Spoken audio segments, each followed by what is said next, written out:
வணக்கம். இன்றைக்கி டிவிகே மக்கள் சந்திப்பு புதுச்சேரியில் எக்ஸ்போ கிரவுண்டில் பண்ணிகிட்டு இருக்கோம். இதில் பாஸ்ட் QR கோட் மூலியமாக வெறும் 5000 மக்களை மட்டும்தான் அனுமதி செஞ்சுட்டு இருக்கோம். மார்னிங்லேருந்து போலீஸ் அரேஞ்ச்மெண்ட்ஸ் எல்லாமே போட்டிருக்கோம். கிட்டத்தட்ட ஒரு 1000க்கும் மேற்பட்ட போலீஸார் பாதுகாப்பு பணியில் ஈடுபட்டு இருக்கோம். பார்க்கிங் ஏரியா எல்லாமே பண்ணியிருக்கோம். இன்னும் அனுமதிக்க ஸ்டார்ட் பண்ணலை. இன்னும் கொஞ்சம் நேரத்தில் ஸ்டார்ட் பண்ணியிருக்கோம். மொத்தம் 1000 பேர்கிட்ட போட்டிருக்கோம்.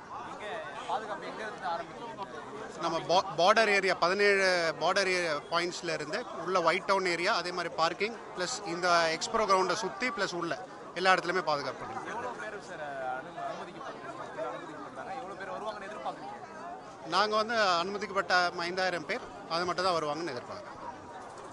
கரூர் இன்சிடென்ட்க்கு அப்புறம் விஜய் சார் முதல்ல கலந்துக்கிற கூட்டம். ஸோ இதில் கூடுதலாக நிறைய பேர் ஆசைப்படுவாங்க. ஸோ பாதுகாப்பு எந்த அளவுக்கு அதிகப்படுத்தி பாதுகாப்பு நம்ம மக்களுக்கு முடிஞ்ச அளவுக்கு ஆல்ரெடி விழிப்புணர்வு ஏற்படுத்தியிருக்கோம். 5000 பேர் மட்டும்தான் வரணும். அதே மாதிரி குழந்தைகள், பெண்கள், முதியவர்கள், மாற்றுத்திறனாளிகள் வர வேணான்னு நம்ம அனௌன்ஸ் பண்ணியிருக்கோம். அதே இது நம்ம அகைன் பார்த்தீங்க அப்படின்னா 2-3 இடத்துல செக் பாயிண்ட் வச்சு அங்கேயும் நம்ம அனௌன்ஸ் பண்ணி பாஸ் இல்லாதவர்களை நம்ம திரும்பி போக சொல்லி அறிவுறுத்தோம். செக் பண்ணிட்டு தான் அனுப்பிட்டு இருக்கோம். தேவைப்பட்ட கூடுதல் போலீஸ் ஃபோர்ஸ் யாரும் வருவாங்க இருக்காங்க. ரிசர்வ் ஃபோர்ஸாக நம்ம வச்சுருக்கோம். தேவைப்பட்டுச்சுன்னா அவங்களும் வருவாங்க.